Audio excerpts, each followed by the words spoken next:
ရင်အတွက်ချက်ထားတဲ့အမဲသားတွေအသားတွေအဲ့ဒါတွေကိုခွေးကဝင်စားသွားတယ်အဲ့ဒါနောက်နေ့ရောက်တော့ဘရင်ကိုဆက်ကပ်စရာမရှိ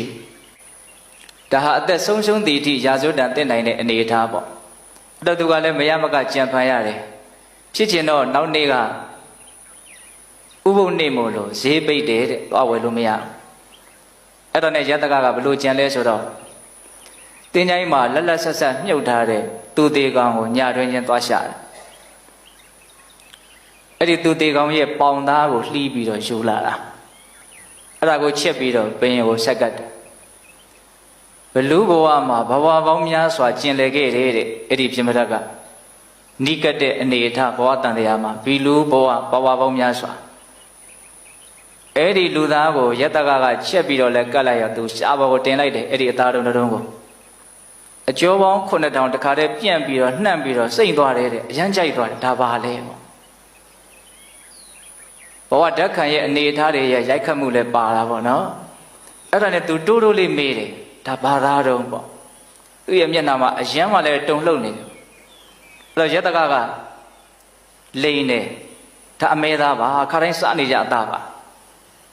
အဲ့လိုပြောတဲ့အခါကျတော့ဘယင်ကတန်လျက်ကိုတခါတည်းထဆွဲတယ်မင်းငါ့ကိုမလိန်နဲ့ငါကောင်းကောင်းသိတယ်ပေါ့ငါစားနေကြအသားဟုတ်တယ်မဟုတ်ဘူးဆိုတော့ငါကောင်းကောင်းသိတယ်ဒါကြောင့်မင်းငါ့ကိုမလိန်နဲ့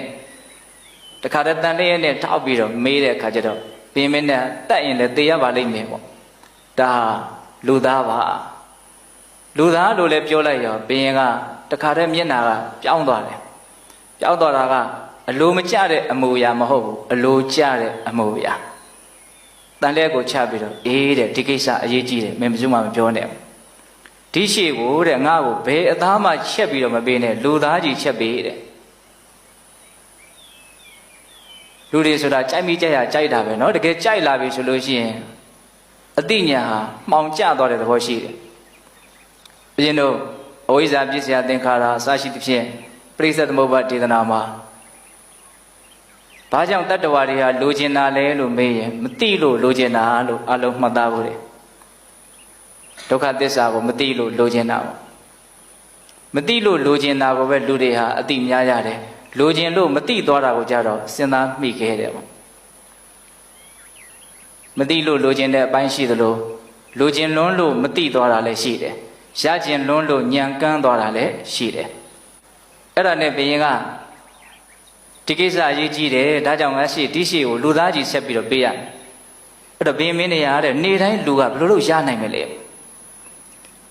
ထောင်ထဲမှာလူတွေအများကြီးပဲတဲ့အပြစ်ကြီးတဲ့ကောင်ကိုအရင်စားတတ်တယ်ဟုတ်လားရက်ဆက်တယ်နော်အဲ့လိုနဲ့ဦးဇင်းတို့လူရင်းပဲပြောမှဖြစ်မယ်ဟုတ်လားထောင်ထဲကလူကုန်ပြီဆိုတဲ့အခါကျတော့ရှားတော်သားကနောက်ထပ်ရောက်မလာထောင်ထဲကလူတွေကိုထောင်ချတဲ့လူတိုင်းပြန်ပြီးတော့လွတ်လာတယ်ဆိုတာမရှိဘူးအကြောင်းမျိုးမျိုးကြောင့်သေတယ်ဆိုတဲ့စည်ရင်ပဲထွက်လာတာရှားတော်သားလည်းအလွန်နည်းသွားတယ်အဲ့ဒါနဲ့ဘုရင်ကဘာကြံပေးလဲဆိုတော့အဲ့လိုဆိုလို့ရှိရင်တဲ့